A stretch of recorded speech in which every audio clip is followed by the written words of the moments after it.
Hey everybody, it's me Amanda with Once in a Wild, and welcome back to another Once in a Wild Wednesday, where almost every single Wednesday evening at 6:30 p.m. Central Standard Time, we try to go live across social media to bring the zoo to you virtually and bring a few animals to learn about and just keep you updated on what's going on with us here at Once in a While. And it's really great to be back. I do apologize for running reruns. We've just been so very busy, and I hope you understand. I have a lot going on, and that is not a bad thing. So we're really, really grateful for that. But I think we should go ahead and get started.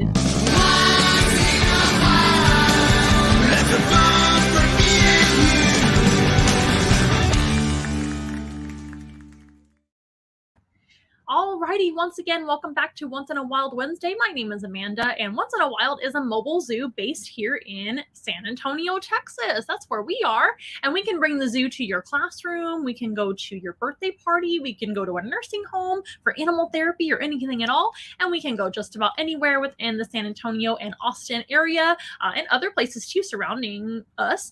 But if you don't happen to be in our neck of the woods, we can also bring the zoo to you virtually. Those are still, believe it or not, pretty popular over Zoom, and we can bring an animal program to you that is very custom. You can pick the animals and to learn about, and it's very interactive as well. And each and every Wednesday, we try to go live, or we run a rerun that is also a past live stream. I do apologize for running reruns lately. It's just been very, very busy, and it hasn't been possible for me to come on and be live. But we like to go live every Wednesday for a free program right here on social media. Let me know how the signal looks. Last time I actually did go live, we had our rabbit on the show, and I tried to do something new with showing some slides at the same time and talking all about rabbits. But unfortunately, the replay of that program was really poor quality. So we're going to try our best to do it again. We actually did go live on Instagram as well. So the video is over there, but you won't see the slides over on Instagram because on our other social media, we can actually show some extra stuff and things. But I'm not going to do that today just in case that was the problem, if that makes sense. And we'll troubleshoot that way. But if it happens again, I don't know what to do. Hopefully it'll be just fine, and we're going to have a good time. Let me know how it looks throughout the program, and we will have a lot of fun.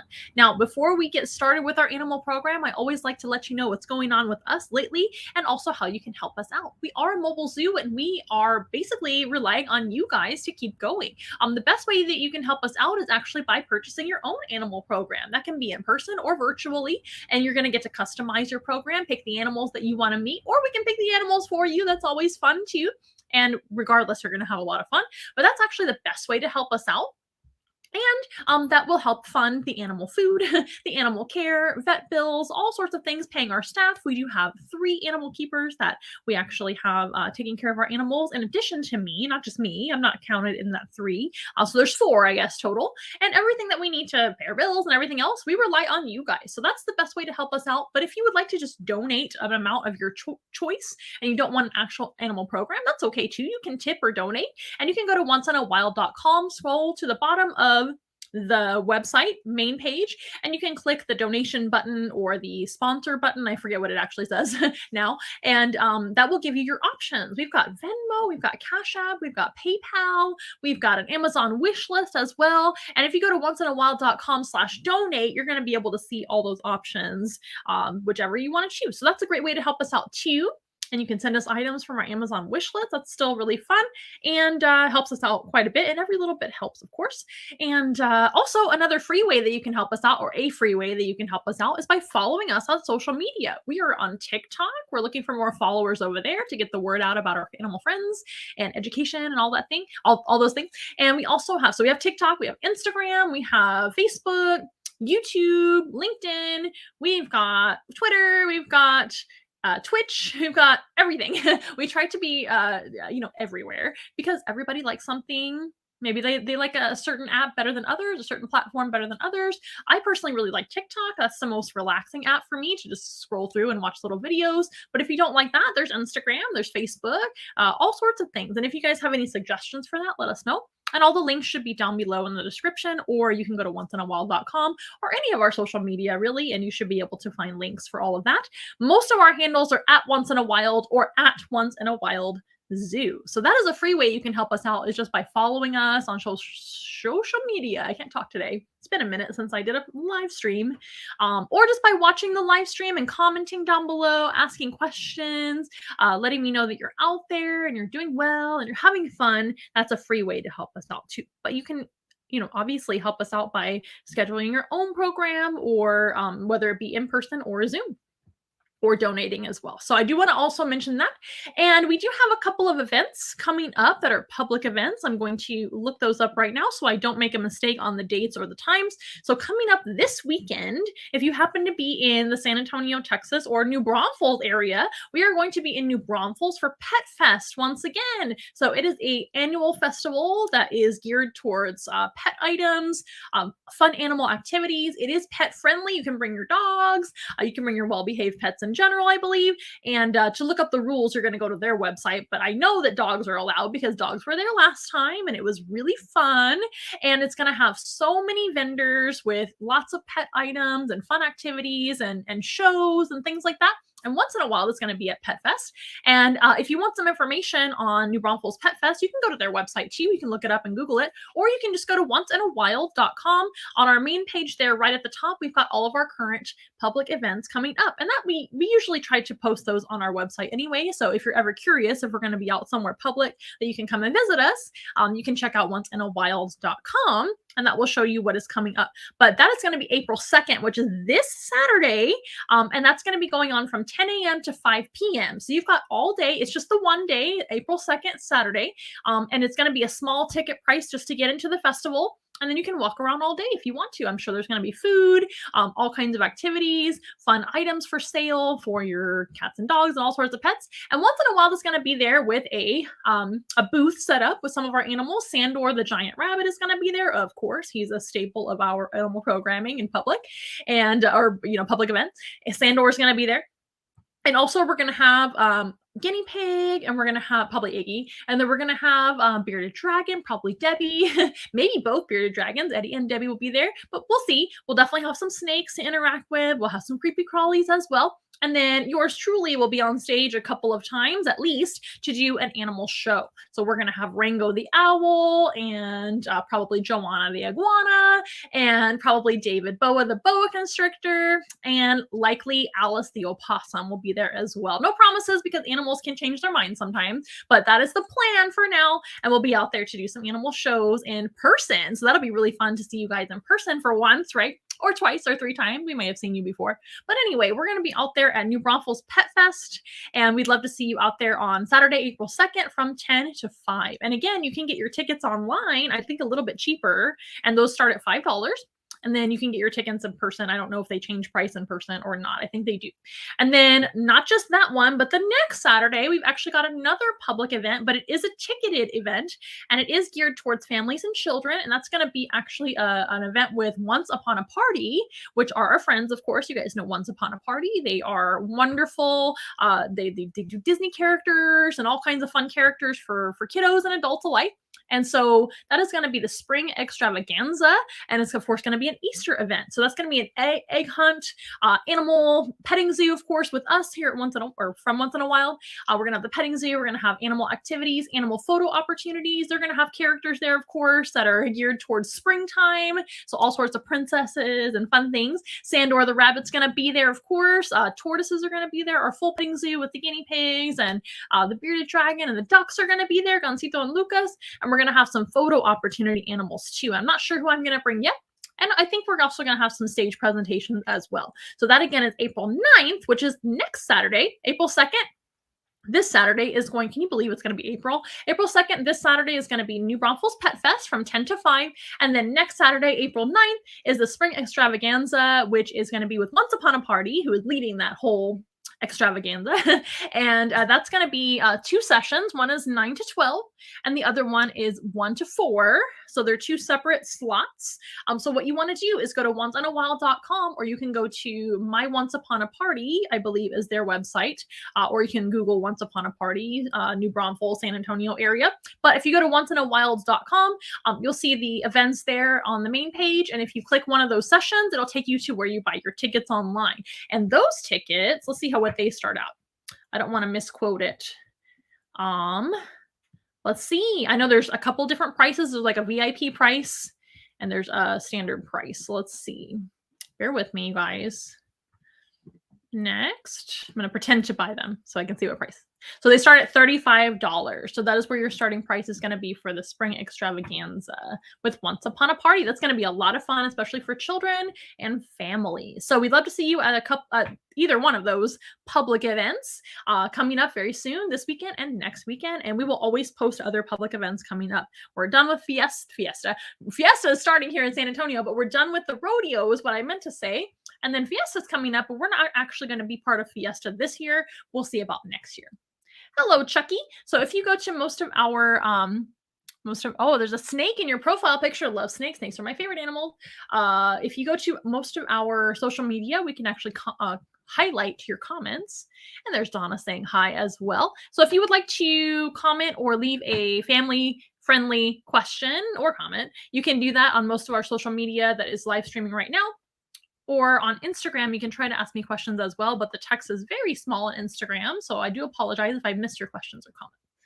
I think that is all of our current events. It has been extremely busy. We've been so lucky, so blessed, and so grateful to be so very busy. I'm telling you right now, I am probably the busiest person that I know right now. We are doing animal programs like crazy. We have staff all the time taking care of our animals because I'm never around anymore. And we've been so busy that I haven't been doing a whole lot of live streams. So I do apologize, but that is a very, very good thing, isn't it?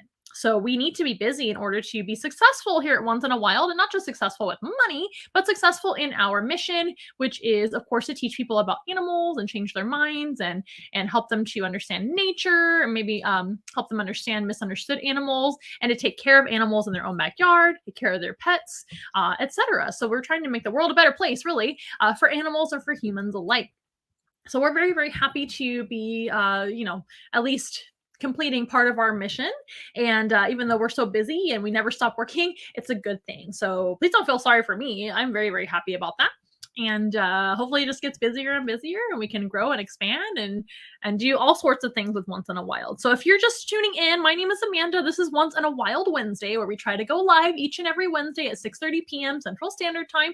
And we try to go live across social media all over the place. That way there's something for everybody. And we do usually bring animals on the animal program, right? So there's going to be dinosaurs in the dinosaur tour, and there's going to be animals on the animal program. So that's what this is today. So thank you for being patient with our intro. We are going to probably go through these animals, not quickly, but quickly-ish tonight. That way I can get back to work, frankly. But I hope you guys enjoy them nonetheless. I brought 3 different species. Don't worry, we'll go through them as much as you like. And if you guys have questions, just let me know. Oh, you're in Florida. Yes. Florida is one of the best places to go herping, for sure, Chucky, don't you think? I used to live in Florida as well. I went to school in Gainesville, Florida, at the Santa Fe College Teaching Zoo, and I also lived in Jacksonville as well for a time too. I love Florida. I actually, in another life, I would love to live in Florida again.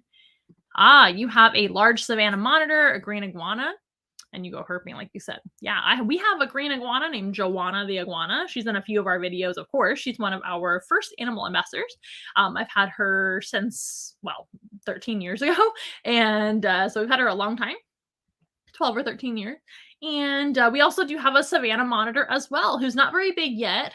His or her name is Dino, and Dino could be a girl or a boy because it's a juvenile-sized one, growing all the time. So time will tell very, very soon. And Dino is actually a rescue. And so is Joanna. Joanna the iguana is a rescue from years ago, before I opened up Once in a Wild. And since Once in a Wild opened, we obviously get a lot of animal donations, rescues, things like that. And if we can take care of them, and they fit into our collection to be an animal ambassador or just to be around, we can take them on. We try to be responsible with that, though, and don't take any animals on that we can't. But our savanna monitor is about, body-wise, about like this. Not super huge yet. Will get huge later. But that one was actually a stray running around in a field. Oh, you had to get a permit for the iguana because of the new law in Florida. That doesn't surprise me at all. Are you in South Florida or North Florida or somewhere in between? I'm sure they're more strict in the South.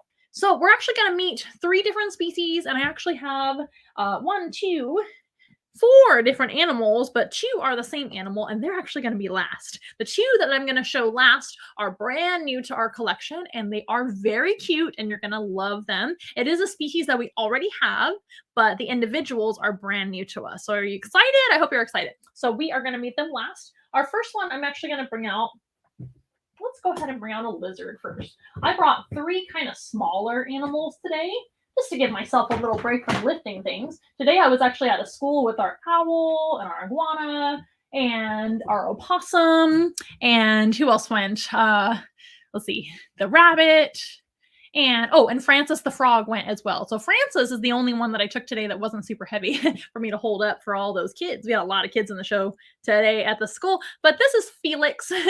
Felix the leopard gecko is here once again. He's been on the show many times, but leopard geckos are so cute. Very, very good pet lizards as well for the right family.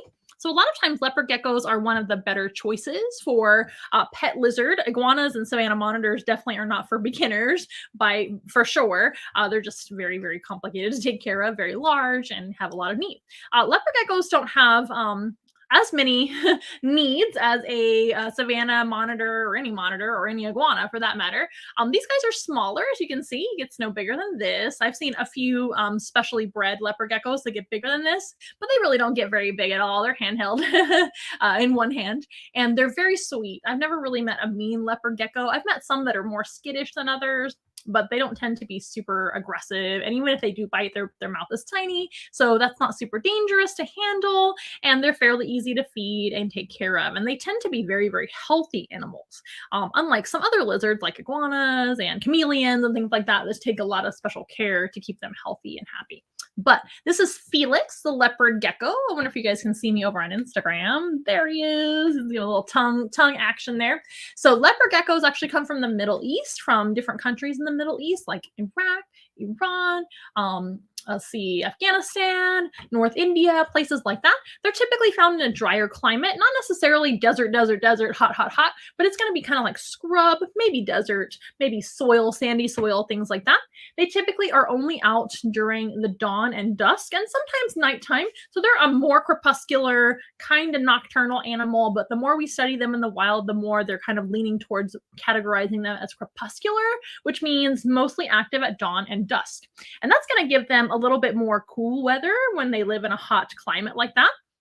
And that's also going to give them more protection from predators, because these guys aren't very big. And geckos in general are not very big lizards usually. The largest of the largest geckos aren't, of course, the biggest lizards in the world, right? Even the big ones. So geckos in general tend to be crepuscular or nocturnal, although there are some exceptions like day geckos. Of course, day geckos mean they're out in the day. That's kind of an exception. Now, leopard geckos are strictly on the ground or underground. These guys are terrestrial and subterrestrial. They might even be categorized as fossorial, depending on how sandy the soil is. Fossorial would be maybe like a worm or a sand boa. Those guys will kind of dig into the sand or the sandy soil to cover their whole body up. These guys are more subterrestrial, well, they'll kind of prefer a burrow or underneath a rock or underneath some sort of hollow area to stay all day long for the most part. And then they're going to come out in dawn and dusk time, and sometimes at night. And these guys are really, really good at sneaking around at night and hunting. So these guys are actually insectivores. Not every gecko is an insectivore strictly. Some geckos, like for example, day geckos and crested geckos, those guys have a little bit of an omnivore diet. So those guys are going to eat things like nectar and fruit as well as insects. These guys are strictly insect eaters. So they're going to hunt their food and not eat any fruits and vegetables at all.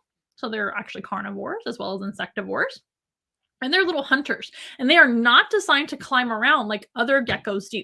I want to say most geckos, but it's not really most geckos. Other geckos have sticky toe pads that actually have little ridges on them. And those other type of geckos can crawl up a tree or crawl up a flat wall, things like that. Those are the geckos that I'm the most used to here in Texas. We have invasive species of geckos, and we have other geckos as well that climb up your walls, your house, and they eat a lot of flies and mosquitoes and bugs for us and roaches. So I don't really mind them being around anyway, even though a lot of them are invasive species. They're not from here. But these guys are much different than the climbing or arboreal type sticky-toed geckos. These guys are strictly terrestrial and, like I said, subterrestrial and maybe even fossorial, and they're not going to do any climbing because of the way their feet are. Can you see the feet? Right there. You see the feet right there? These guys don't have sticky toe pads at all. They're going to have strictly terrestrial feet. So they can dig a little bit and make a little burrow, dig in the sand, dig a little bit for, of course, laying their eggs, things like that.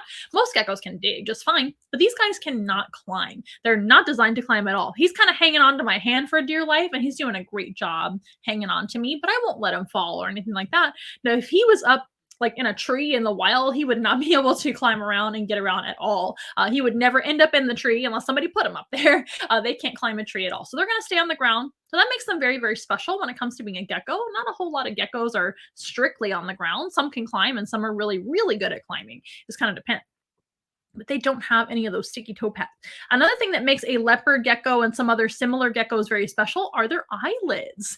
These guys actually have blinking eyes. I'm going to go real close on his eyes there.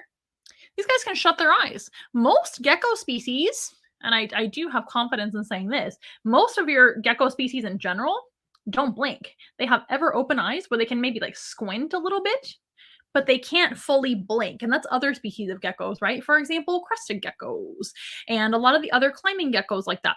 They don't blink their eyes.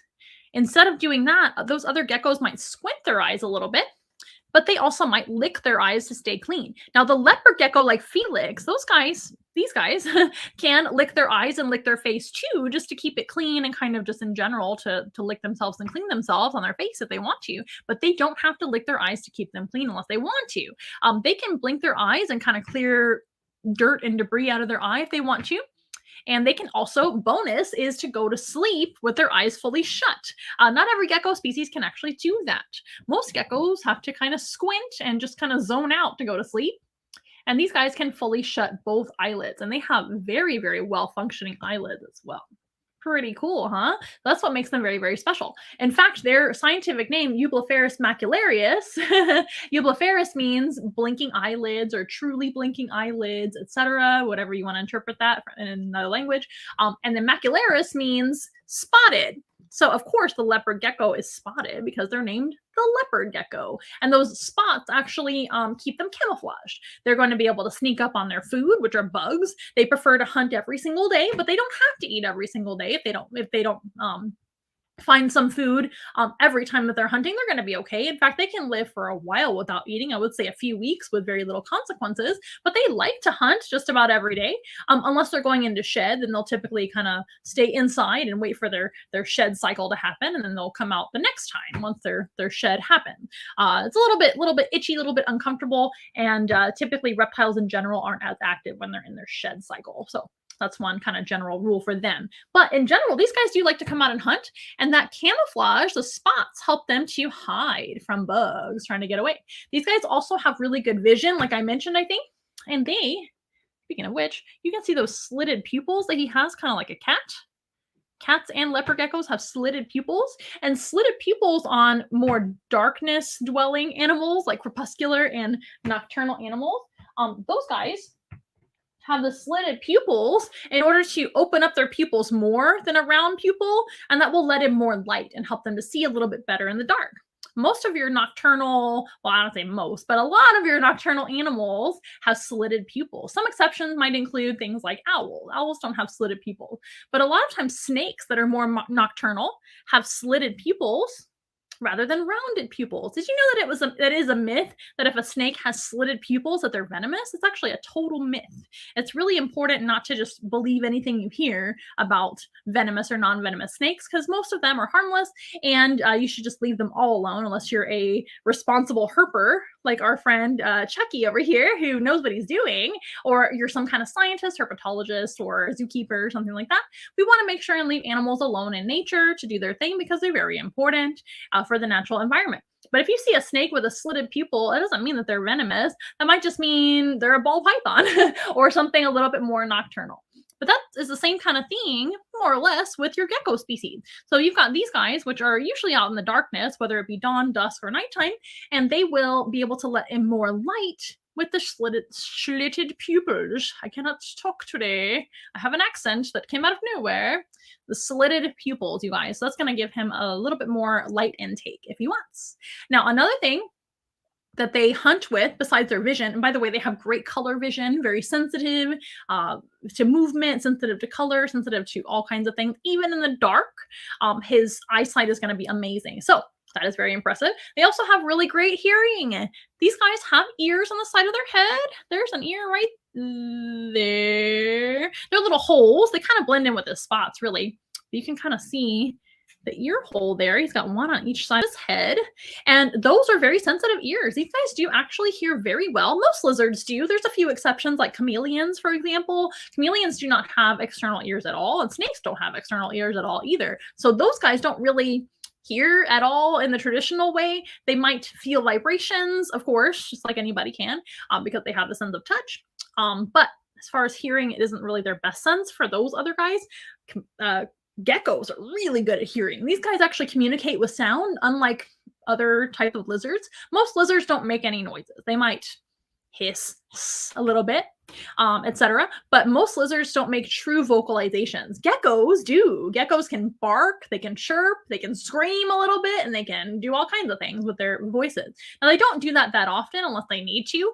I don't really hear him or Fiona, our other leopard gecko, making too much noise, but other types of geckos tend to bark and make different noises a lot more often than leopard geckos do. But a lot of baby leopard geckos are a lot more talkative. They might cry and do all kinds of vocalizations if they're afraid, nervous, things like that. I've heard them scream before. I've heard them certainly hiss, and most lizards can hiss. But these guys do communicate with sound. How cool is that? And also, they listen for their food. So bugs that move around, since these guys are insectivores, they're going to be looking for insects to eat, of course, when they're hunting. Not only can they see them, stalk their prey, and grab them that way, by finding them through eyesight, but they can also hear the bugs running around, making little clicks with their legs, making little movement with their antenna. They can even hear worms like digging underground, all kinds of grubs and things. So they can hear all that and also hunt with their ears as well. How cool is that? And what else? They've also got, of course, a sense of touch. Their skin as a gecko as well is very unique. Now, geckos are not like super rough animals. They're more rubbery. They're kind of like a frog, but without the slime. So a dry frog, I guess, but they're kind of like a rubbery texture, especially the underside of the tail right here. It feels almost like a gummy bear to me. Now, I'm not going to pull it or squish it at all because he could actually lose his tail. But take it from me, if you've ever touched one of these guys, next time you touch them, it kind of feels like a little bit harder than a gummy bear. So like maybe like a gummy bear that's a little stale. That's what they kind of feel like. On their dorsal, which is like their back, you can see he can actually feel me touch his back. He kind of leans into it a little bit. That dorsal is going to be very bumpy, almost like goosebumps all over his kind of back there. Can y'all see that? I bet you can really see it over here on the phone.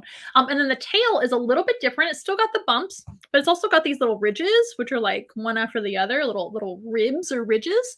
And the tail is a lot more squishy than his body.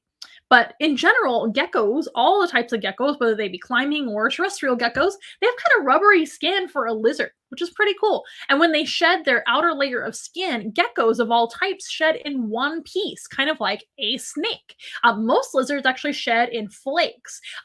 Typically, most lizards will shed around all the same time for all their skin when they shed, like for example an iguana. An iguana will shed in flakes all over the place. They might shed maybe like half and half, but in flakes and pieces. It's going to come right off in not very pretty all one piece like a snake does, right? But geckos actually do shed pretty much all in one piece, but they don't leave any evidence. So unless you see them shedding, you're not really going to know that they did it.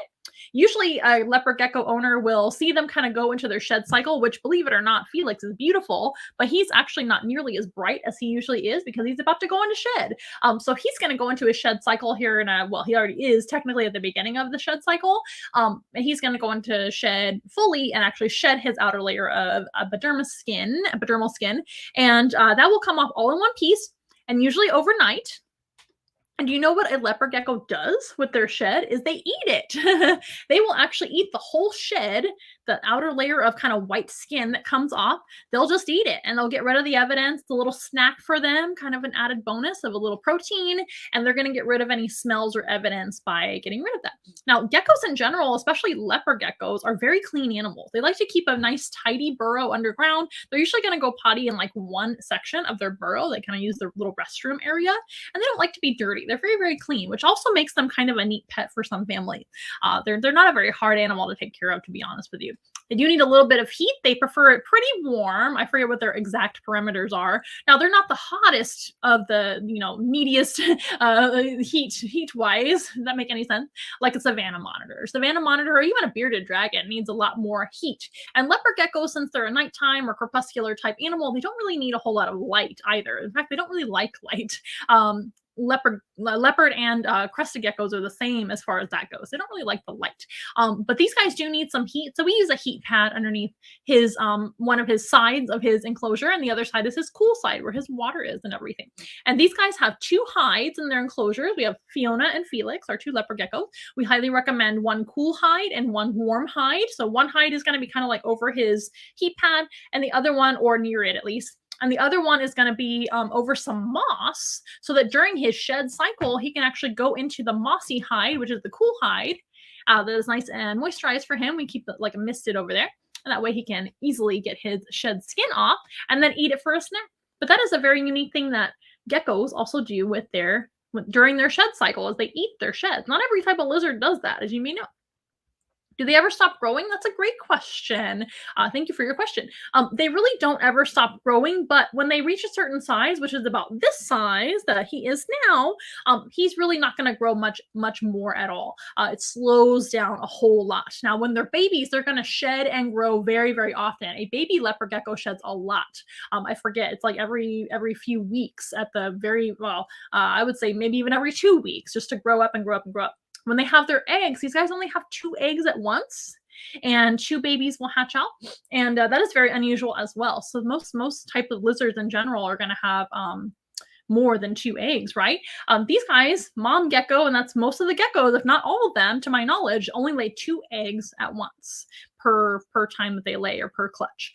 So those little babies are going to do a lot of growing very, very quickly. But as they become a mature adult, which is, he's been a mature adult for a while, they're going to slow down their shed rate, or their rate of shed. They're only going to shed about maybe every other month at this age, and whatnot. But the more you feed them, the more like warmth that they have, and the healthier they are going to grow a little by little their whole life. And that is every reptile. Every reptile, and even invertebrate too, those guys never really stop growing. It just slows down a lot once they reach maturity, if that makes sense. So yes and no. An Argus monitor is a great choice. That's a cool one for you.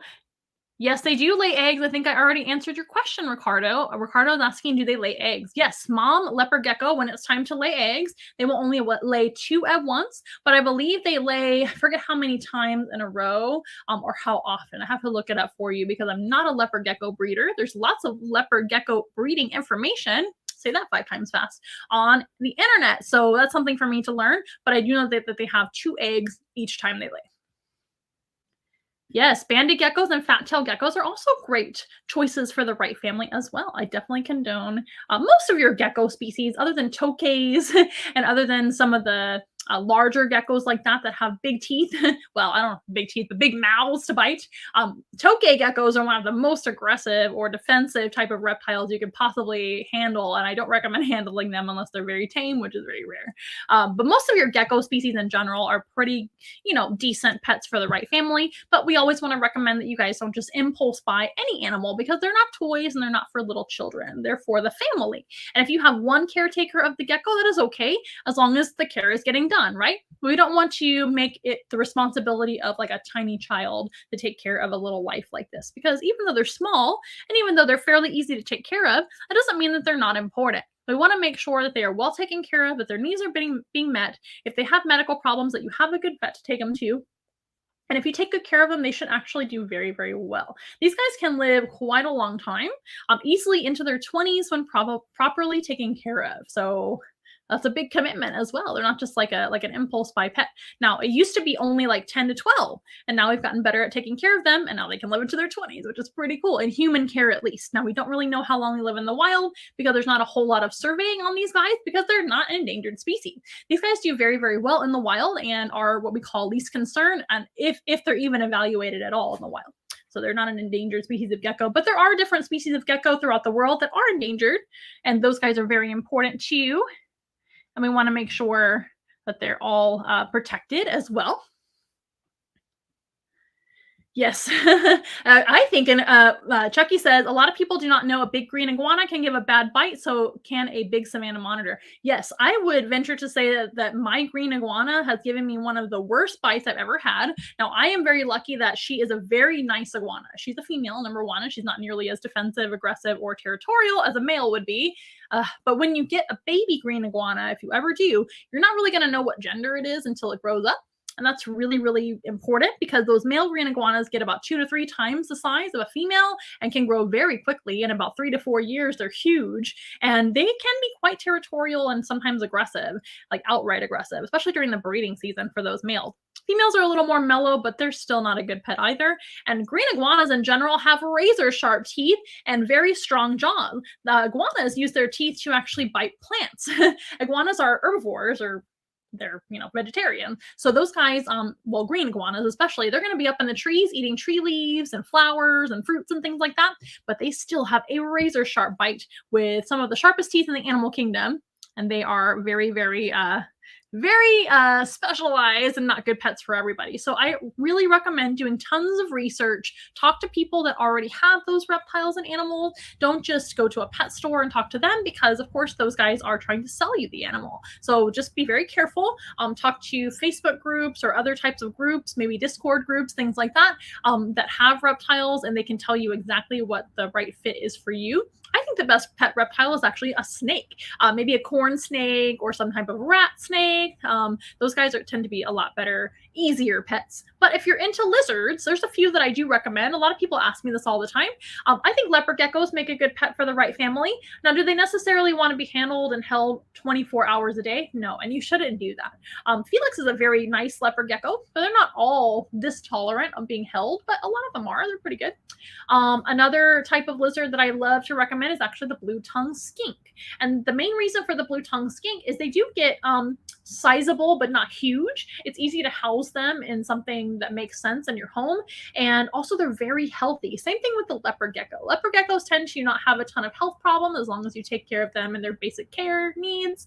They do very well. And same thing with the blue-tongued skink. Blue-tongued skinks are very easy to feed and house, and rarely become ill, which I love. Another type of lizard that I really like to recommend, but can have some health problems, is going to be the bearded dragon. Bearded dragons, you have to get their care just right and make sure you do some research. And I don't recommend baby bearded dragons for most people. I recommend adopting a bearded dragon because a lot of them need homes and become homeless because a lot of people impulse buy them, or they live longer than people expected. Bearded dragons live 12 to 15, maybe more, and those guys end up homeless a lot. So who knows why? It could be lots of reasons, but that's another really sweet lizard that typically has a great personality for handling. But bearded dragons, because there's a lot of them that have been bred and bred and bred over time, and because people don't understand their needs, they can become sick a lot easier than a leopard gecko or a blue-tongued skink. IQ monitors are great for the right family as well. I agree. But yes, it's always very important to do lots of research before adopting any type of what we call exotic animal, even though they might be a common pet. That doesn't mean that they make the best pet for everyone, right? If you guys ever have questions, just let me know. That's what we're here for. Am I the reptile whisperer? Thank you for asking. I guess some people might call me I can't even talk. The reptile whisperer. But I like to think that I don't know, I'm just experienced, I guess, with reptiles. I've been working with animals for over 20 years professionally, and I've always liked reptiles. Snakes and creepy crawlies have always been some of my favorite animals. Snakes have never been anything that I've been afraid of, although we should respect wildlife. If anybody ever had a pet snake, I was always so excited to be able to finally hold and touch a snake because I adore them. So maybe it's just because, I don't know, experience, I guess, and love. I don't know if they feel the love. Oh, absolutely. Tom Crutchfield and Kevin from Nerd are some of the best reptile breeders you can ever ask for. So if you ever are looking for a pet lizard or really anything, you can go and look them up. Tom Crutchfield and Kevin from Nerd, which is New England Reptile Distributors. Those guys are very highly recommended for sure. It's always important to support reputable breeders or rescue or adopt when you can, instead of just, walking into a pet store that you've never been in before and just buy whatever. So it's very, very important. We adopt a lot of our animals from people just giving them to us because a lot of reptiles live a long time and then they need homes later in their life, right? Or things happen in their family.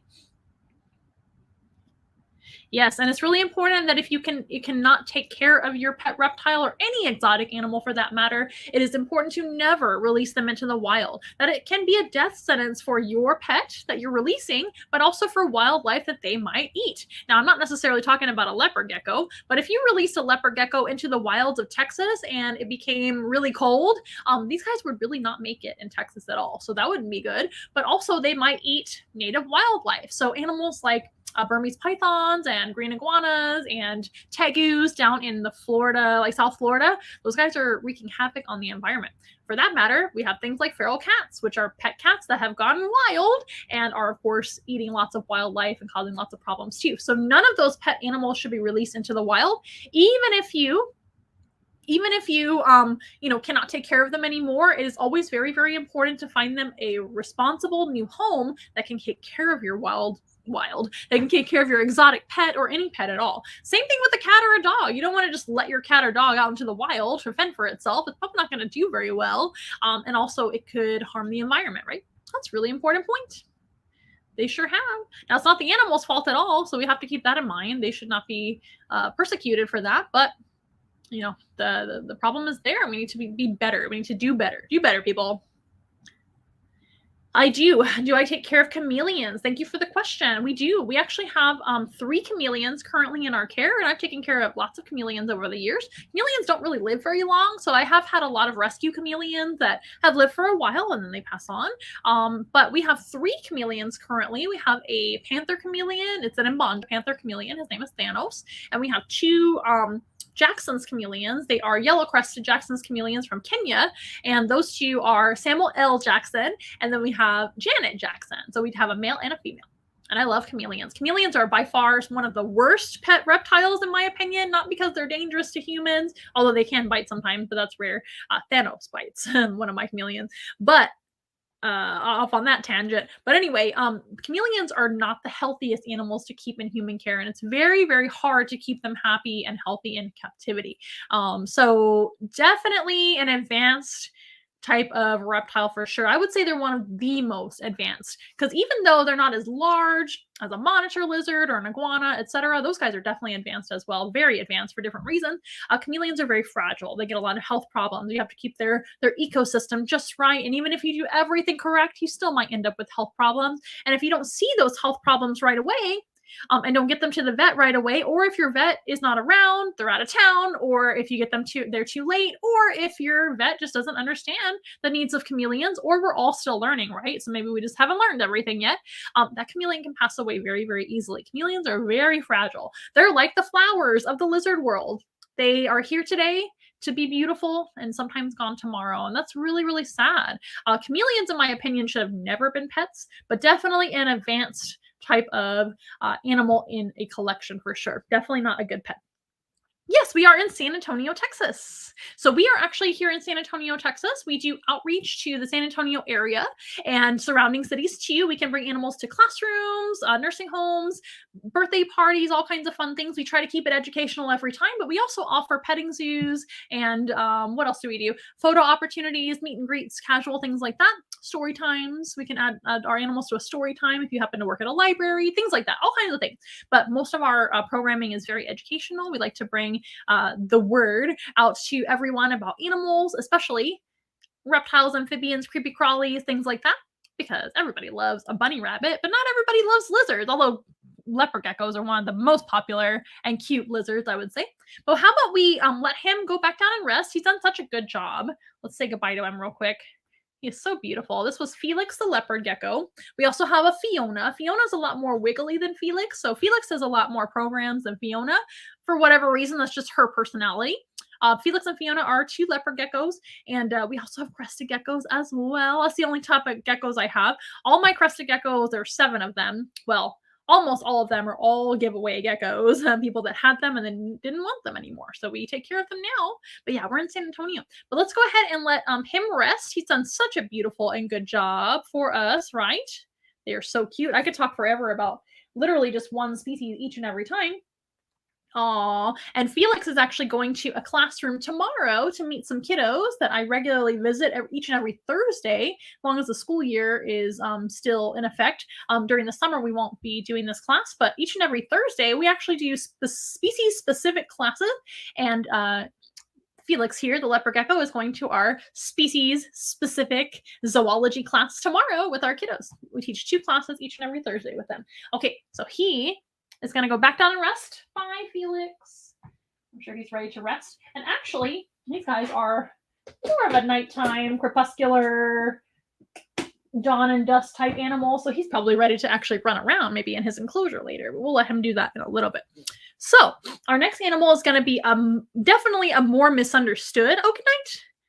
Are you saying good night to Felix? We are going to have 2 more species on the channel. So please, or on the show. So please don't tune out yet.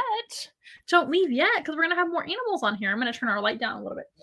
So our second animal species, her name is Xena, and she is going to be a much more misunderstood type animal, but actually one of my very favorite individuals that we have here at Once in a Wild. Here at Once in a Wild, we have birds, mammals, reptiles, amphibians, and even invertebrates. And this happens to be an arachnid.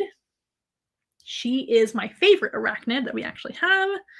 Let me get her situated. Instagram can already see her in my hand. Oh my gosh, I want to make sure she's in a good position. Here she is. This is Xena, and she's an African flat rock scorpion. This animal comes from South Africa, strictly South Africa. They're not found anywhere else in Africa. And they're found mostly in very, very dry climates as well. So we just met an animal from the Middle East, which was the leopard gecko. Those guys are found in very dry regions too, scrubs, deserts, desert type environments, things like that. This animal is strictly a desert type animal. They are one of the largest type of scorpion in the entire world, and you'll never see them here in Texas or the United States at all. They strictly come from South Africa, and they are amazing desert dwellers. These guys actually can flatten their bodies very, very flat, even though they're so big this way. You can see how big she is, right? It's hanging on to my hand here. These guys can flatten their bodies like a cockroach does and fit right underneath a crevice, a flat rock, which is where they get their name, the African flat rock scorpion, right? And they can hide very, very well. And what they usually do is they're going to hide all day long. And really, honestly, they don't come out much at all. Even if it is at nighttime, these guys do not have to come out really ever if they don't want to. They could literally stay at home their entire life and hope that a bug crawls in there for them to eat, because these guys don't have to eat very often at all. Being a desert dwelling scorpion, they are evolved to survive long time without any food, any water, any nothing. They can live off of maybe like 1 or 2 bugs a year, respectively, and have very, very little consequences. These guys often go a full year without eating with little to no consequences. Now, they would prefer to eat about once a month, and that is typically what we offer her. We're going to offer her maybe like a cricket or 2 once a month, maybe a dubia roach every other month if we don't do crickets. And it's just going to kind of depend. But these guys are amazing survivors in a desert environment where there's very little resources, right? And man, they're just one of my favorites. She is so big and impressive. She's also really good at just sticking to my hand and staying still and being beautiful. She kind of reminds me of Felix a little bit. And she is my favorite scorpion to ever live. Her name is Xena, if I didn't say that already. Xena is named after xenomorphs over in the Alien movies, right? Xenomorphs, one of my favorite creatures in all of movies. And I am obsessed with the Alien franchise movies. If you don't know me very well, now you do know that. But she reminds me of a little face hugger, which is pretty cool. But scorpions are, of course, arachnids. They're also arthropods, and they're also invertebrates. They have a lot of things going on, right? So invertebrates, meaning no bones. They have no bones inside them at all. They are covered in an exoskeleton. And that helps to protect them like a shell. They're similar to like a crab or a lobster, which is also another type of invertebrate and arthropod. So they're invertebrates, no bones. They're arthropods, which means jointed legs. Arthropods have jointed legs and things like that. And there's lots of arthropods. Centipedes are arthropods, spiders, of course, insects, but they're not insects, are they? More specifically, they're arachnids. These guys are in the arachnid group, and that means they have two center body parts instead of three like an insect. They don't have antenna. Instead of antenna, they have arms, and instead of 6 legs for walking, they have 8 legs for walking. Now, they're very closely related to spiders. In retrospect, they're not super closely related, but I would say they're distant cousins. They're both arachnids. And also other arachnids are ticks and mites. Did you know that? So mites, mites, mites, not mice, but mites, those guys and ticks are actually not insects. They're arachnids, like a scorpion or a spider. Did you know that? Isn't that fascinating? So these guys, of course, are carnivores as well. Like I said before, they're eating bugs. So these guys will not eat very often, but when they do, they're going to grab their bug food. Hope it doesn't get away. So these guys are pretty sneaky too when it comes to hunting. They're actually going to be hunting by touch mostly. They do have 6 eyes. So they have 2 eyes on top, like way on top of their head up here. So kind of like for her, it's like right here on the top of her head. And she's also got 2 eyes on each cheek. Some scorpions have 3 eyes on each cheek. So it's 1, 2, 3, 4, 5, 6, 7, 8 eyes for those types. But most scorpions have 2, 4, 6 eyes. So she's going to have 6. Or she does have 6. And those eyes on top of her head and on her cheeks are more for sensing shadows. That's about all they do. They don't really sense much else. Definitely no color vision, definitely not sharp vision, and barely any vision at all. But if you think about it, this animal is strictly nocturnal. They mostly come out at night, mostly, just like xenomorphs. But also, they're going to be underground. So on top of being a nocturnal species, they're also going to be an underground subterrestrial species, or terrestrial sometimes, right? When they come out of their burrow, maybe once on a blue moon, right? So having great vision isn't really necessary for them. They are literally a troglodyte. So their scientific name is actually Heterogeneous troglodytes, which has the word troglodyte in it, which is like a hermit, something undergrounds, and a person or animal that never sees the light of day. That's what a troglodyte is. So their troglodytes is actually their part of their scientific name, which is pretty cool, I think. It should be xenomorphes. No. But these guys are fantastic. And so what they will do is they will come out and hunt, or they might just stay put and wait for food to come into their burrow. But scorpions in general, let's talk about them. So not just this species, but man, there's over 1,600 species of scorpion on planet Earth, and they're found in every continent except one, which of course is Antarctica, because almost nothing lives in Antarctica because it's barren and freezing. I would never live there. Never. This type of scorpion lives in the opposite type of climate. It's pretty barren, but it's also hot and not freezing cold. So she can survive. I'm trying to reposition here really quick so you can see her. So these guys, if they are going to come out and hunt, scorpions in general, they're going to use their sense of touch primarily to get around. That's actually really similar to their distant cousins, the spiders, right? These guys are covered in little hair. I don't know if you can see her little hair. Let's try to show you. There's some little hair on her.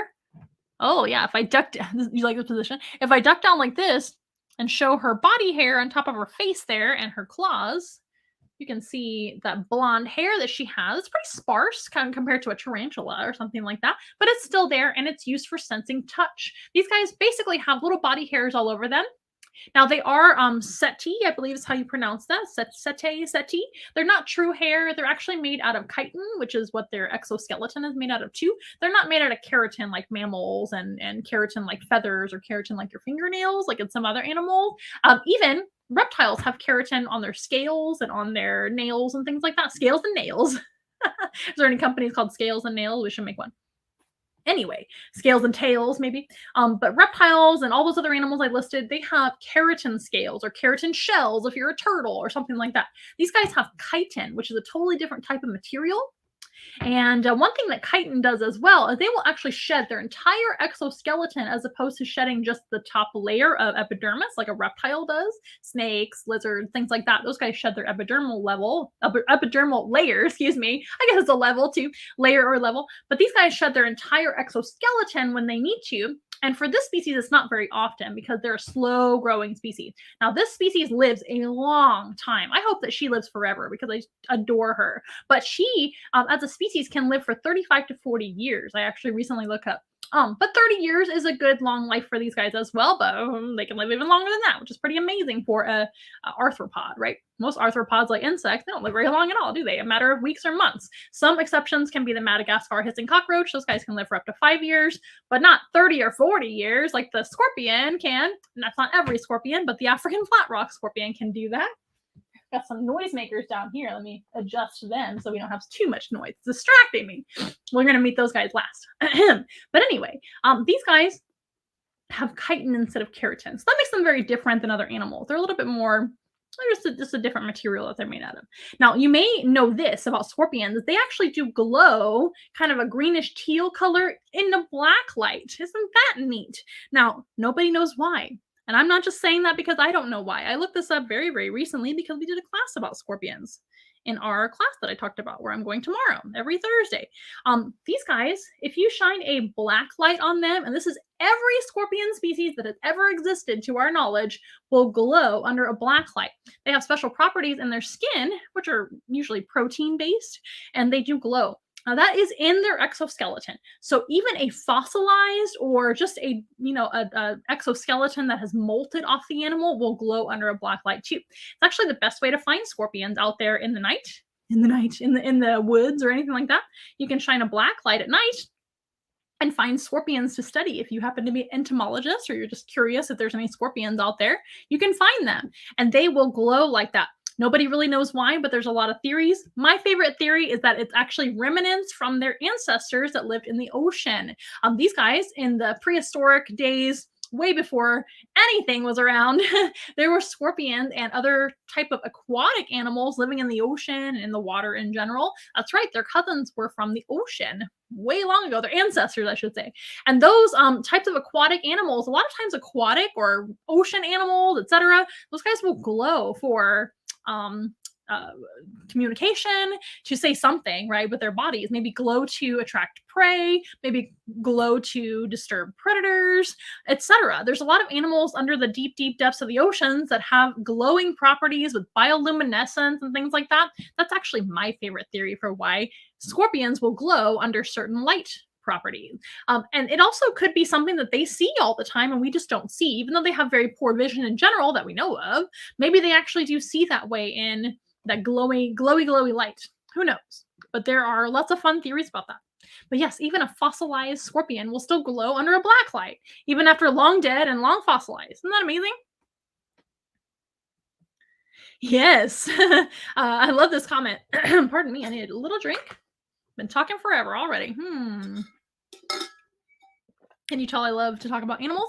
So somebody is saying they say millions of years ago they were the size of a house cat or dog. Yes, to my knowledge, some scorpion species were actually about 4 to 5 feet long and huge, and usually lived under the sea.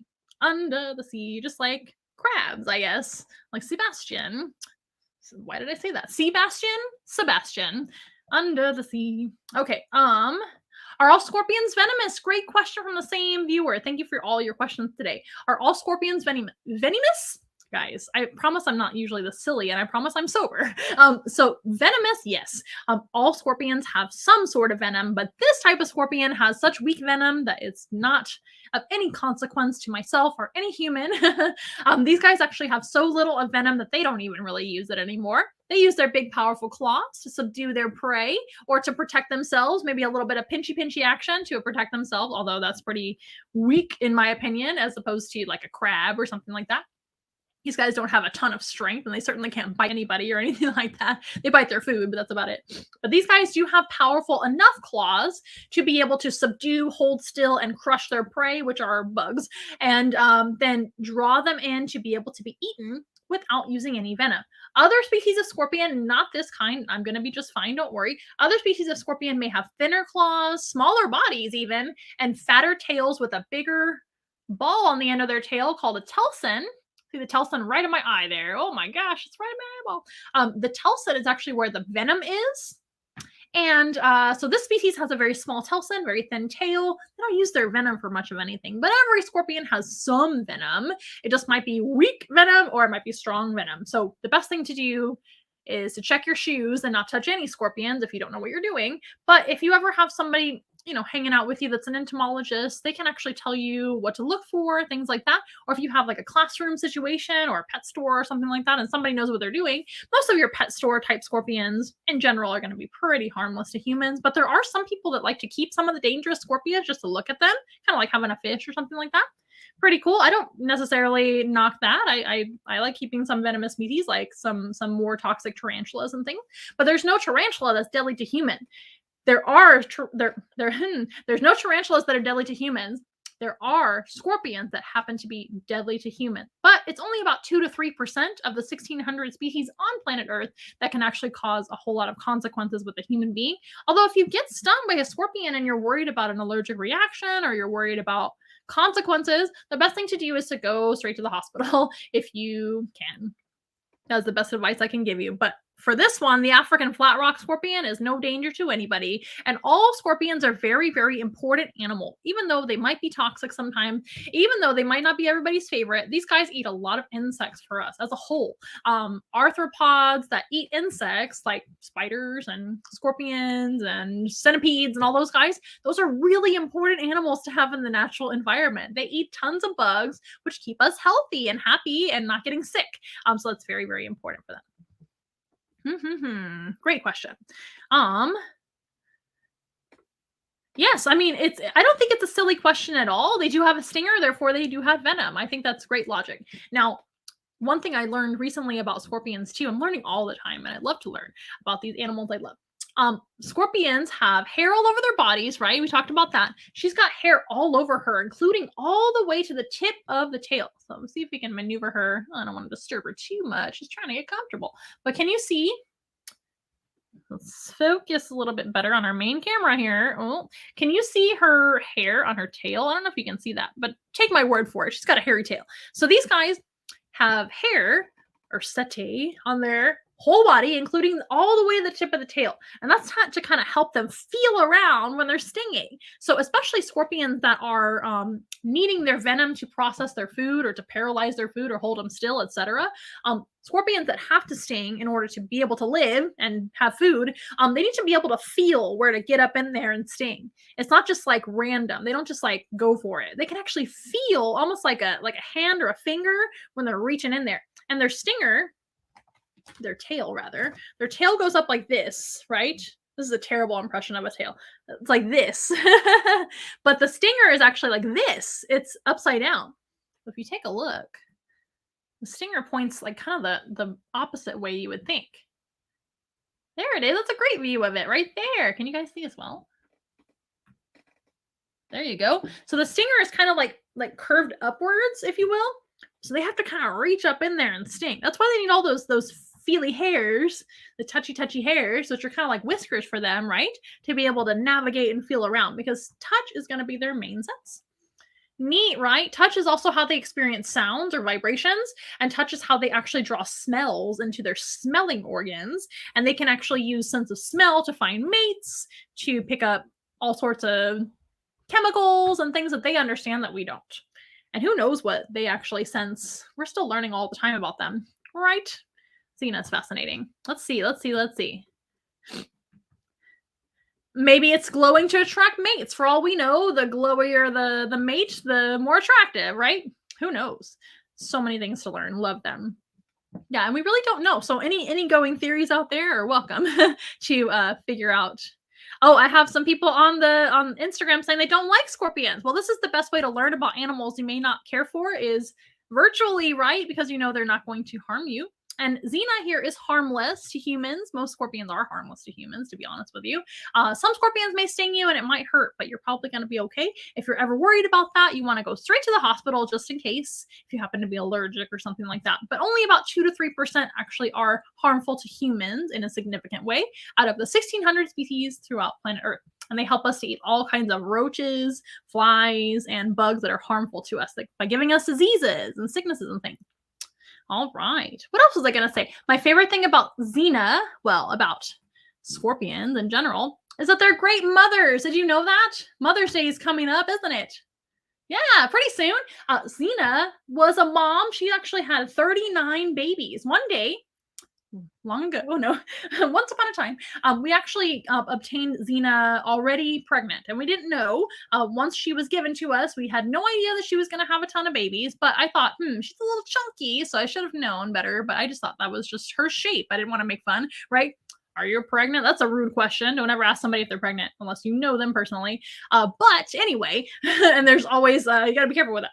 But she actually was pregnant. Now we call that gravid, not pregnant when it comes to being a arthropod or even a reptile. We don't really say pregnant. But scorpions give live birth, so there's an argument there to be had. But these guys will have quite a few babies. They can have around 50 at very tops, maybe a little bit more than that, but they can have as little as like 10, depending on the size of the brood or litter of babies. But they're great moms. So she had babies. I looked in there and I was like, oh my gosh, babies. And they were all over her. They actually crawl on mom's back. And this goes for every scorpion species. So when scorpion species become pregnant, they can actually choose when to fertilize themselves and have their young. By the way, they can actually wait until there's better resources if they happen to obtain sperm from a male. We'll just say that. They can actually hold on to that sperm and fertilize themselves later. It's her choice, right? Or she can actually expel it as well and choose not to be pregnant at this time. So it's up to her, which I find so neat. But then once they decide to get pregnant, they can actually be pregnant for up to 18 months. Depending on what's going on with her. They have a long pregnancy, and after a pregnancy, they'll actually have their babies live born, and then all those little babies, they are very soft, they're white, they don't have their hard exoskeleton yet. For about 1 month, more or less, they're going to hang out on mom's back. It might be shorter, it might be longer, a period of time, depending on them, depending on the species, and blah, blah, blah. But roughly about 1 month or so, or less, they're going to be hanging out on mom's back for protection because they're soft. They'll huddle together for protection from each other as well. And mom will actually protect them by pinching at predators, staying underneath the ground in this species case, right? And stinging predators as well. She might be very, very protective of her babies, which is very, very good. And then she'll also feed them. She'll eat at least once or twice during the time that the babies are on her back. They'll get some food, chew it up a little bit, and then put their food on the back for the babies to eat. And they don't have to go anywhere. They can eat right there on top of her. That's so cool. And then when they're ready to go on their own, they have their hard brown exoskeleton for this species, right? Or whatever color they happen to be as another species. They will get their exoskeleton and then they'll crawl off of mom's back to go on their own little by little. And then they will graduate to being little independent babies. Do they cannibalize each other? I don't believe they do. I don't know about every species. That's a great question. Do the babies cannibalize one another like sharks do? It's not like what sharks do. A lot of sharks will actually kind of cannibalize or eat each other, even like in mom still, inside of mom. These guys don't do that, to my knowledge. I could be wrong, but I don't believe they do. They actually get along pretty well as babies. All right, great question. But that is so fascinating about them. A lot of misunderstood and creepy crawly animals, we don't think of them as like good moms, good dads, because a lot of them aren't, frankly. A lot of your species like that, they kind of have their eggs or their babies and they leave them to be on their own. But scorpions are good moms, at least for a little while. Isn't that cool? They're kind of like little opossums with their babies on their back. All right. Now, how they eat. If it's a scorpion like this that doesn't really use their venom to paralyze their food or really anything, these guys won't even use their tail. It's just kind of there. And they'll pinch their food and then they'll draw their food into their mouth region. And then they have little chelicerae, or chelicerae, however you want to pronounce that. Chelicerae is probably the most popular way. The chelicerae are their mouth parts, essentially. On a spider, chelicerae are going to have the venom, and then they have their fangs attached to their venom glands. But for a scorpion, the venom's in the back, right? So their chelicerae are in the front, and they're kind of like little mini claws. And what they'll do is once they're ready to eat, they have their claws and they take it like a sandwich and start chewing it up. But their mouth parts are kind of like mechanical looking. And simultaneously, while they're doing the crunching, they will drool on their food as well. And that will help to break up and kind of dissolve their food so they can swallow it. Just like when we salivate to eat our food, but we chew with mechanics like this, right? We're kind of like puppets with our teeth. They don't have any teeth because they don't have any bones, but they have little chelicerae to be able to crunch up their food like little tiny little mini claws. I wonder if I can show you. Let's try it. And that will help them to chew that right up, and their saliva helps them to drink it right up right afterwards. Their actual mouth underneath all of that is pretty primitive. They can't really chew with that mouth, but they do have those crunching parts to be able to crunch it up. Let's see what we can do about showing you this. Let's see. Smile, Xena. Smile. Oh my gosh. What does a smiling scorpion look like? I guess it's this. So it's really hard to see. If you look up chelicerae or chelicerae of a scorpion, you'll be able to see what I'm talking about. It's pretty fascinating. No, they're very, very misunderstood. But I love them. You don't have to love them. It is okay if you don't. That is just fine. I don't expect everybody to be just like me. That's why I have a job. So we like to educate about these wonderful animals that have been around since the dawn of time and everything. And they certainly have a purpose on planet Earth. They help to eat lots of pesky bugs that might make us sick. But also, they feed a lot of animals. So scorpions in the wild feed birds and lizards and all sorts of animals that eat the mammals, like meerkats, for example, eat this specific species of scorpion out there in South Africa. Meerkats are actually immune to most scorpion venom and most insect venom, but these guys are not very toxic at all, right? A little bit of venom, but not much. Okay, Xena, she did a fantastic job. Now let's go ahead and meet a not so creepy crawly type of animal, but another reptile species actually. And these two, there's two of them coming out next. I hope you guys enjoy them. The Scorpion Queen. That's right, Xena. So we have two new animals coming out for the show, and then we'll go ahead and close right after that. Thank you. You said that was awesome. Thank you. Thank you for joining us today. So our two new reptile friends are coming out next, and we already have one of these. Well, sorry. We already have had this species, but I'm trying to say we've had this specific species before, and we still have them. Shelton John is one of our tortoises, right? You guys know Shelton John. He's been on the show several times. You guys know Frank as well, another tortoise as well. We have two tortoises coming out next of the same species, but they're baby tortoises. Are you ready? So here is one of them right here. So teeny tiny. I'm going to show Instagram too. Come on in, Instagram. Smile for Instagram. This is Rocket, otherwise known as Rocket Man. So we have a Shelton John, right? Rocket Man, the red-footed tortoise, only 2 years old, you guys. So when these guys are first hatched out of their eggs, they are no bigger than a ping pong ball. And now he's about this big, not quite as small as a ping pong ball. We just got them from a very nice lady who was able to rehome them to us. And they are so tiny, and they're only two. These guys can actually live for 60 to 70 years. So we've got a long life ahead of, they've got a long life ahead of them. They're going to outlive me, I'm sure. I can put them in my will, which is something you have to think about when adopting tortoises or long-lived reptiles in general or animals in general. Parrots are another one that can sometimes live very, very long lives. So you have to think about that. But isn't he so cute? They're so tiny. You want to see the other one? I'm going to put this guy right here on the table so Instagram can still see him, actually. And then we have Rocket. And here is Jet, just like Benny and the Jets. So Benny and the Jets and Rocket Man.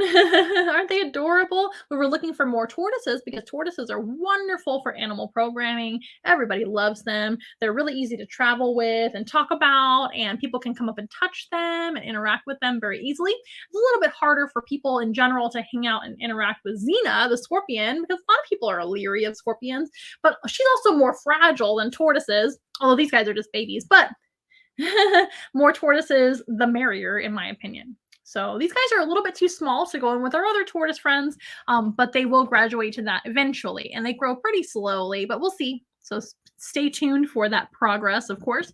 Now, these guys are wonderful animals. Red-footed tortoises like Rocket and Jet, they actually come from the continent of South America, and they're going to be found in the tropics. So we had, of course, Xena, the African flat rock scorpion, which is a desert species, and we had Felix, the leopard gecko, which is from the Middle East, like kind of deserts and scrubs and things like that. And now we're meeting two tropical animals. So these guys are not turtles, although they're in the turtle family, right? They're tortoises. So tortoises only live on land and don't swim in water, but they sometimes live in South America, jungles, different places all over the world that have a lot of rainfall, and they do appreciate moisture, mud. They will go into tiny puddles at this age or shallow water to bathe almost every single day. They are going to thrive a lot better in a humid environment as well. At this age especially, it's really important for them to get their daily baths. We actually bathe them twice a day to make sure they have enough water to drink and enough water to soak up and be healthy. And tortoises as well, they're actually herbivores. So these guys also get a lot of the moisture they need from their food, which happens to be plants. In the wild, they're going to eat a lot of tropical plants, flowers, fruits, all sorts of things. Occasionally, they might eat a slug or a slow-moving snail, but it's kind of rare, to be honest with you. Tortoises in general are herbivores. Tortoises move slow. They can't really catch many animals, right? So that wouldn't make any sense. Not like a turtle. A turtle can be a lot faster. Of course, turtles swim as well. Some turtles swim a lot more than others, but they can at least swim somewhat. And turtles are more lightweight. These guys might be tiny, but they're heavy for their size. So he would not do well floating in water at all. He wouldn't be able to float. He would sink like a stone. So that's not going to happen. We're not going to let him swim at all. He's going to stay in the shallow end. But these guys are also rounded instead of being flat, so they wouldn't really swim very fast, even if they got into the water and were able to swim. It would kind of create a lot of drag and wouldn't allow them to swim as fast as they need to be able to catch prey. Now, some turtles, like mata mata or snapping turtles, those guys tend to be ambush predators. So some turtles are not really fast either, but if they get frightened or they need to move from here to there, even those kind of more dormant, how do I put this? Ambush predator type turtles like mata mata or what they call them, the leaf neck turtle, and one of my favorite species, by the way, and the alligator snapping turtle or the common snapping turtle. Those guys might be dormant most of the time, but they can move pretty fast when they want to. These guys really don't move very fast as a tortoise. Tortoises in general are pretty slow. So that's why they have mostly an herbivorous diet, right? And their shell is part of their body. Their shell is going to grow with them as they grow, and they're never going to be able to take it off, replace it, or remove their shell at all. Like a hermit crab can do that, right? But tortoises and turtles don't do that. You guys know that, right? Now, speaking of keratin, we were talking about keratin. Their shell is made out of keratin. The top layer is a keratin layer, just like your fingernail, just like your hair, actually, as well. And underneath that is going to be a thin bone layer.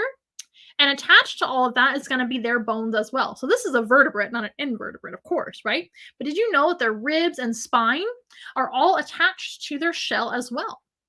And inside of there is going to be all their internal organs. So this is just a very specialized external body that they have. It's just specialized to take care of them and protect them for the most part. Now, at this age, they're not going to have a ton of protection, even though they are pretty tough. They're going to need to hide a lot. And that's why they actually have these bright colors. Some species like box turtles, you mentioned box turtles. Yes, one of my favorite species as well. Box turtles are more land dwelling, but also can swim turtles. And also they have an omnivore diet, meaning they can eat both meat and plant. So they're still a turtle, right? Turtle species. One of my favorites though. They're one of the more tortoise-like turtles out there. They're super special. And box turtles as well, now that I'm talking about them, they're the only type of turtle that can seal their whole shell shut, like completely shut, like a box, which is why they call them the box turtle. Tortoises, on the other hand, cannot shut their shell or have any mechanism to shut their shell. So these guys would actually sink in their head. I don't know if I can make them do it. You might do it a little bit. I don't want them to be afraid of people, so I'm not going to do it a ton. But they would sink in their neck, kind of like almost inside out, and then they would stick their kind of like a turtleneck, and then they would stick their legs in front of their face to use like a shield in front of their face, and that would help them to stay safe from enemies. But at this age, they're going to rely mostly on their camouflage. That's right, camouflage. Can you believe all these bright colors are actually camouflage? These spots on the back with the dark kind of backdrop and bright yellow spots, and even the red markings, or in this case, they're kind of muted orange at his age. They'll get redder as he gets older. And if they're wet, they're really red. He's a little more red than the last guy. Rocket is. Well, he's going to leave us. If I'm not careful, he's going to run off the cliff. I'll keep him safe. But these guys have bright colors for a tortoise. A lot of tortoises are kind of muted colors, maybe tan, maybe brown, etc. These guys are more brightly colored, like the box turtle or some other species. And that actually gives them camouflage, believe it or not. But if you think about it, where are they from? They're from the jungles of South America. These guys live where there's lots of flowers, lots of bright colored plants in general. Even the leaves in the tropics are very brightly colored sometimes. So looking down, which is where most of the predators are going to look down and see this, kind of looks like a flower. Kind of looks like something natural, right?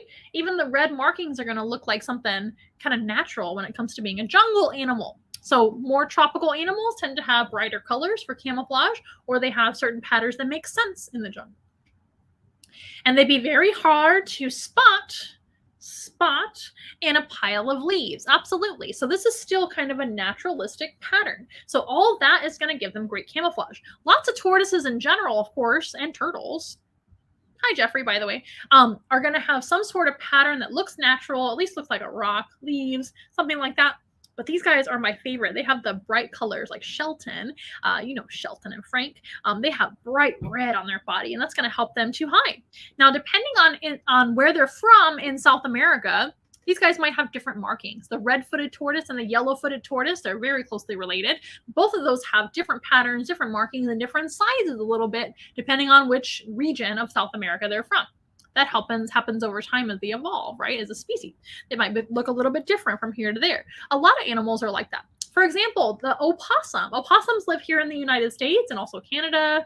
And there's other opossum species down south in Mexico, South America, Central America.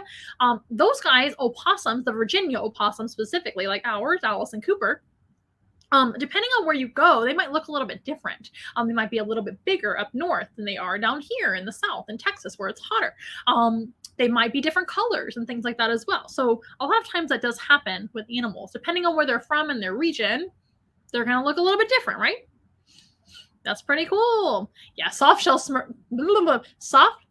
turtles move very fast. Soft shell turtles are kind of like almost like a slick, slimy texture. They're still reptiles, but they're kind of like leathery, if you will. And when they have like kind of a wetness to their skin, they're super weird, but they're one of my favorites too. I said everything's my favorite. But soft shell turtles are really unusual. They have long necks and they have really sharp beaks, so don't get bitten by one. Don't pick it up. But they move really, really fast. I'm not talking to you. I'm talking to our general audience. Don't pick them up. You don't want to get bit. Turtles in general move pretty fast. Red-eared slider turtles, sea turtles swim really fast, etc. A lot of them can actually hunt animals. They need to be a little bit faster. Let me see. Oh, here's some good questions. You guys are fantastic. Thank you for all your questions. Yeah, alligator snapping turtles also live a really long time. This species can live into their 60s or 70s potentially. Got a long, long life ahead, right? They're only 2. But I'm just getting to the question. Sorry. I'm going to show the animal one. Getting to the question. Yeah, I don't know how that happened either. So, are they mainland? Not the Galapagos. Correct. Galapagos tortoises and red-footed tortoises are actually very closely related. Of course, they don't get as large as a Galapagos tortoise, and they don't live as long. Galapagos tortoises are some of the most long-lived mammals. Land animals, not mammals. They're reptiles. Galapagos tortoises are one of the longest-lived land animals currently on Earth. And those guys can arguably live into their like 200s plus, but we don't really know because records 200 years ago were terrible. So we don't really know how long they can live. There could be some out there or in zoos or just out in the wild right now that are older than we think they are, right? We don't really know. But yeah, they live a long time. But they are not island animals. These guys are going to live, to my knowledge, in the mainland. So South America, a little bit of Central America as well, all over the continent of South America. Pardon me, I'm losing my voice. It's been a long day, week, month, all of that. Yeah, box turtles are one of my favorites. I agree. Do they lay their they lay their eggs in the sand like turtles, or do they have more of a nest?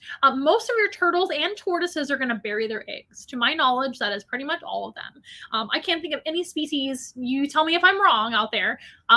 I can't think of any species of turtle or tortoise that doesn't bury their eggs, or at least cover their eggs up with some sort of leaf litter or mulch or something that is going to cover the eggs, protect the eggs, and also incubate the eggs. And most turtles and tortoises, they need somewhere pretty warm to be able to ensure that their eggs are going to hatch, right?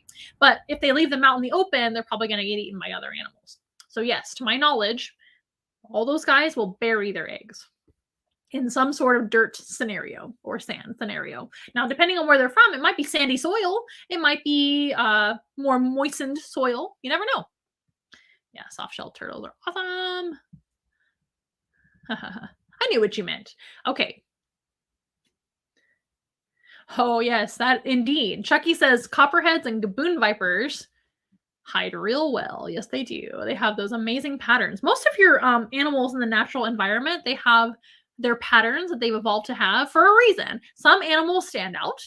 Some animals blend in. These guys have bright colors, but they still blend into stuff because they're definitely not like a poisonous animal or anything like that. Animals like poison dart frogs and what other animals? Lionfish, king snakes, a lot of king snake species like California king snakes. They have patterns and colors that stand out to warn their enemies. California king snakes are not venomous, but some other animals like coral snakes are venomous. So they kind of use the same concept to fool everyone into thinking that they're venomous. But these guys actually have the pattern from what we know is to actually just blend in this stuff. But that makes sense to where they live. Very, very good. Yes. Well, you guys have been a fantastic audience today. It is already almost 8 o'clock. Now, these guys are wonderful little animals. We hope to keep you posted on their growth progress, eating lots of salad. It's a great time to adopt them because it's warm out now and they can have a lot of outside time, which they're really enjoying. Our grass outside is kind of like a jungle for them.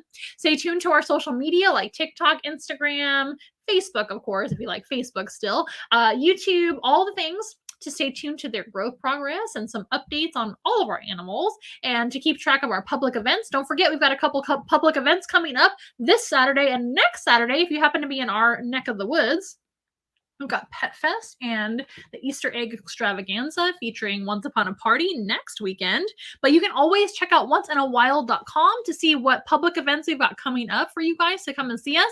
Or you can always tune in here on the live stream almost every Wednesday. No promises. Sometimes we got to take a break and show a rerun, but it might be new to you, right? But when we go live, we love to answer your questions as you saw tonight. Thank you so much for joining us today. You've had a lot of really good interaction and questions. I really appreciate all the new followers that we have, as well as our old followers. Let me see if we have any questions or comments on Instagram that I didn't address. I really appreciate, I'm going to show the tortoise while I'm looking through that. Thank you for your patience. You guys are fantastic. We just had, oh, amazing. Thank you. We had a comment about the scorpion. You weren't real comfortable with the scorpion. That is okay. You don't have to like everything. That's why we have a job, right? All right. I think I addressed everything there. Well, we hope to see you next time here at Once in a Wild Wednesday. I hope you enjoyed meeting Rocket and Jet for the first time, as well as re-watching Xena the Scorpion and Felix the Leopard Gecko. Been a lot of fun, you guys. I always enjoy hanging out with you guys on the live stream. Thank you for watching.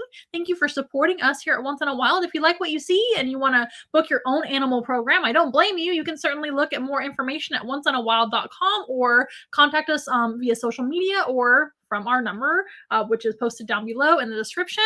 You can get more information that way and contact us anytime. You can also book your own virtual animal encounter or just donate to our cause. There's several donation options. If you go to onceinawild.com/donate, all your options are there. We've got Venmo, Cash App, PayPal, and our Amazon wish list. And you can also sponsor our animals with what is it? Our new thing. What do we have? Oh, Patreon. Patreon is another option for you as well. All the things are there on our website. And if you have any trouble whatsoever, just let us know. But if you just want to support us in a free way by watching the channel and subscribing, liking, commenting, sharing with your friends, that's another free way to help us out as well. Thank you so very much. We're going to play our closing song. Bye, Jeffrey. It was good to see you again. It's been a minute. Yes, I'm so glad you caught the last bit of the show as well. We'll see you next time. You're welcome. Thank you for joining us. Oh, I deserve a raise. Thank you. I'll tell myself to give myself a raise. No, but thank you so very much. Black racers are your favorite snake. My favorite snake is probably the indigo snakes, but I don't really have a favorite because I love them all. Alrighty, you guys. Well, we are going to say goodbye, but first we're going to play our closing credit song. So see you next time. We are nothing close to ordinary, but we love to be your friend. Hold our hands and let's have fun together, singing as loud as you can. Everybody singing once in a while, together. Once in a while, and that's the fun for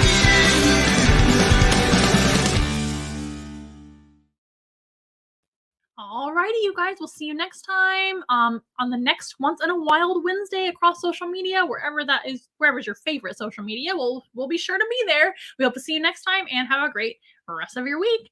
Bye, guys. For real this time. Bye, guys.